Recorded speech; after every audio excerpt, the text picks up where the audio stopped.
Hey everybody, welcome to the Fit and Form podcast, the second podcast of the three-part Awesemo Golf podcast series. In this short-form podcast, I, your host, Jason Rouslin, at DFS Golfer 23 on Twitter, go over some of the fit and form or the recent form for the entire field, some course history for the entire field, and then I bring in the pivotal strokes gain statistic to try and find the golfer that is in good form and a good fit for the course. So if this is your first time joining, I appreciate it. This is the shortest of my three podcasts. This one normally goes about 10-15 minutes, maybe right at the 10-minute mark this week, as we only have 1 year of course history here at TPC Twin Cities for the 3M Open. And before I go on, though, I want to turn everybody's attention to SuperDraft, the sponsor of the show. I thank them for their continued support. And the best way you can show it is try out their product. If you haven't tried out their multiplier mode, you should do so as soon as you can. The future of daily fantasy sports has arrived. Experience SuperDraft's exclusive game mode multiplier. Say goodbye to salary restrictions and hello to lineup freedom. Use your fantasy sports knowledge to draft any player you want to build your very own dream team. Countless lineup possibilities let you experience daily fantasy sports the way you want. SuperDraft offering contests for PGA, NASCAR, MMA, MLB now starting this week, and so much more, so you can enjoy the best of DFS all year round. Sign up for SuperDraft using promo code Awesemo10, and it's $10 free on your first 10 or more deposit, and $20 free on your first 100 deposit or more. Download in the App Store or play at superdraft.io. No limits and more winning. So now I'm going to quickly review the course profile from the first cut. This is the TPC Twin Cities. Quickly, it's easy to hit fairways, 66% of them, plus long drives, over average drive over 300 yards, not 300%, 300 yards, and that's quite good for here. That means there are a lot of drivers hit off the tee, so the course at 7,500 yards may seem a little long, but with all those drivers hit, it really doesn't play that long.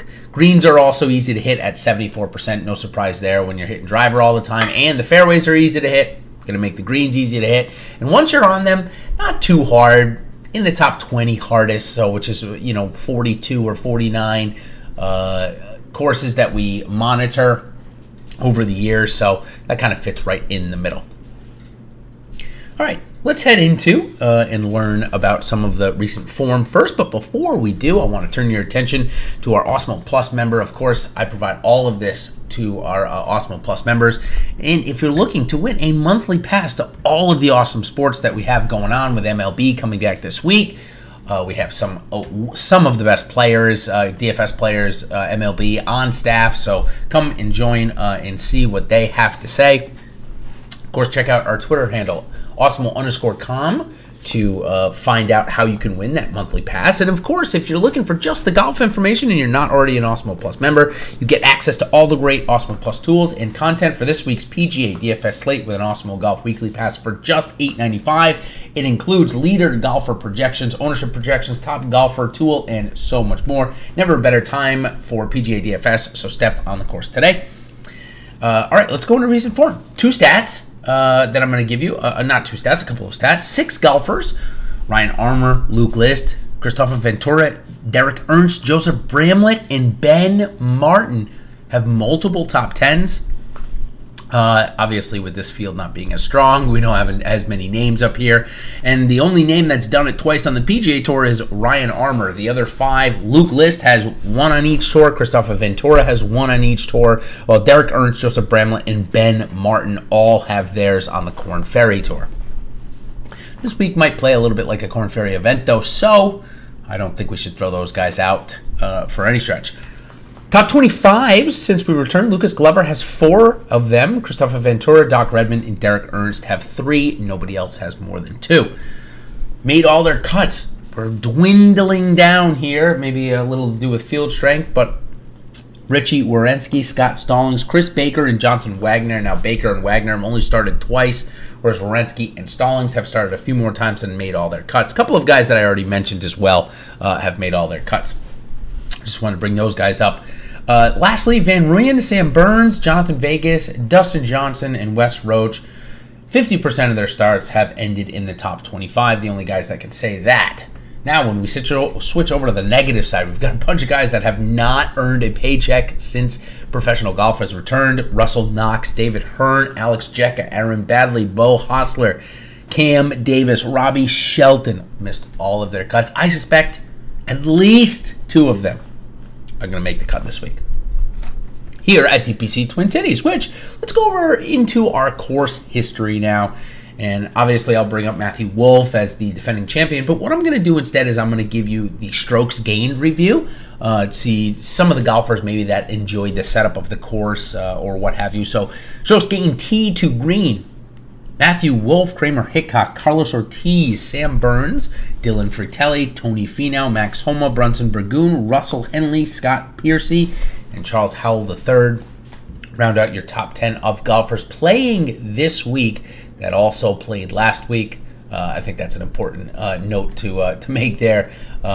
It certainly isn't the top 10 of the actual field that played, just of the guys that are playing this week. When we switch over to putting, Denny McCarthy, no surprise, leads. Then it was Ryan Blom, Patton Kazire, Lucas Glover had a good week on the greens here last year. Troy Merritt, Keith Mitchell had a good week on the greens here last year.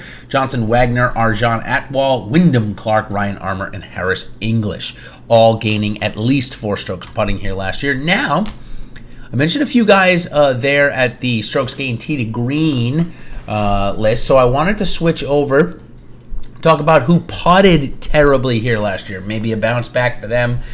And some of those names include Adam Long, lost 4 strokes putting en route to his missed cut.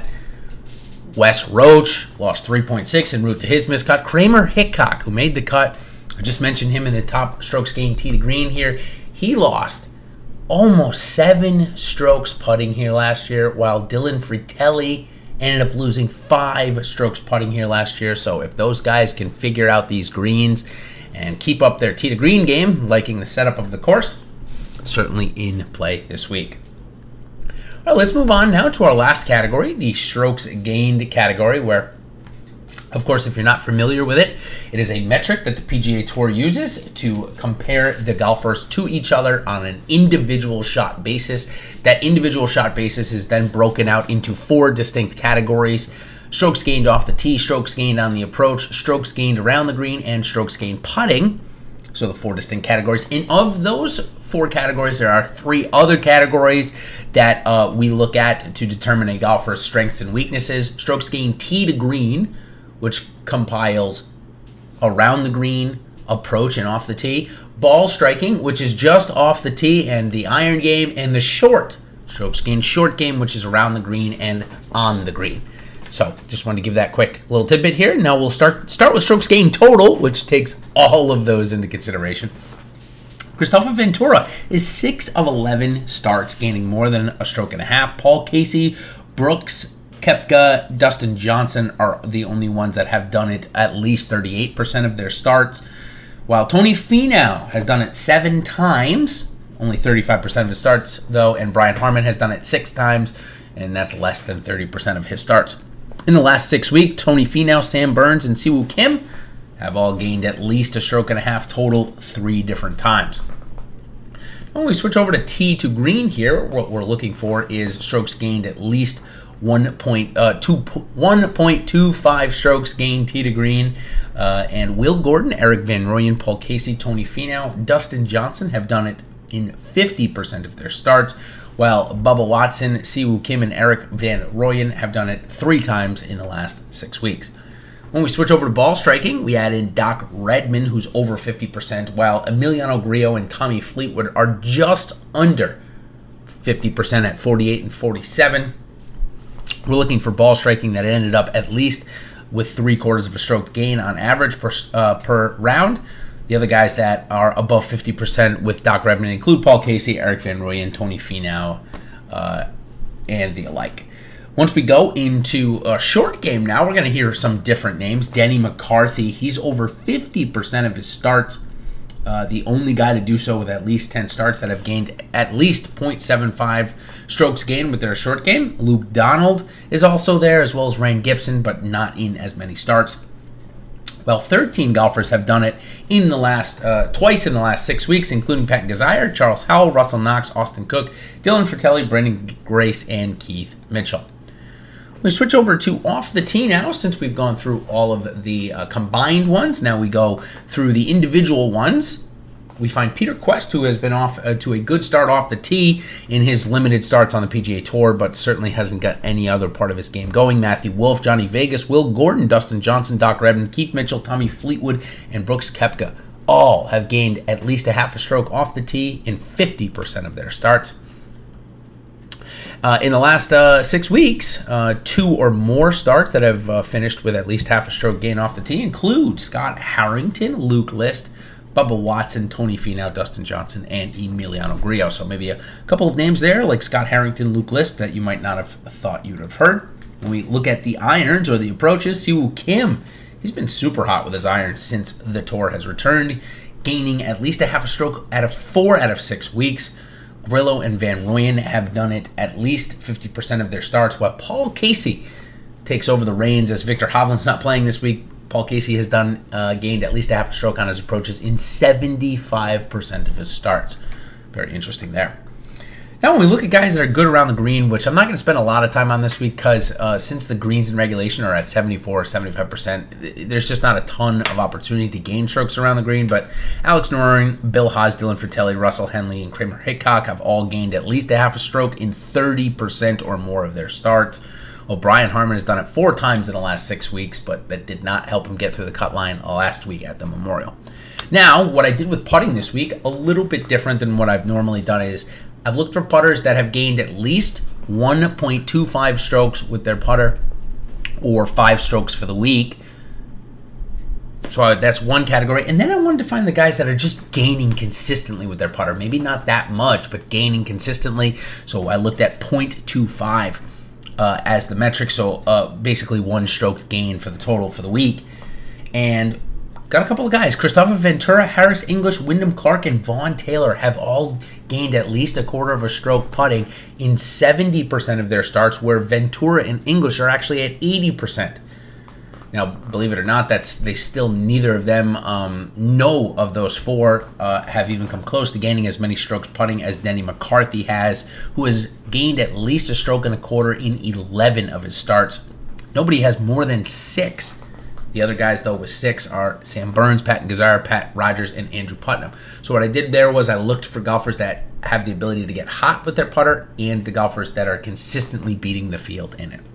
Maybe a little different way to look at it. So thanks again for coming by the Fit in the Form podcast. I got about 12 and a half minutes in here, and I talked pretty quickly, so maybe I had a little bit more content than I thought to give away. And of course, if you're looking for more audio, video content, I am recording this at 12:24 on Tuesday. We've got a 2:30 show, PGA DFS Strategy Show with Timothy Frank and Ben Raza, bringing some good entertainment and good advice to the airwaves. That's at 2:30 on our YouTube channel. And then, of course, Ben Raza and I lock it up for our Live Before Lock show tomorrow night, 8:30 p.m. Eastern Standard Time.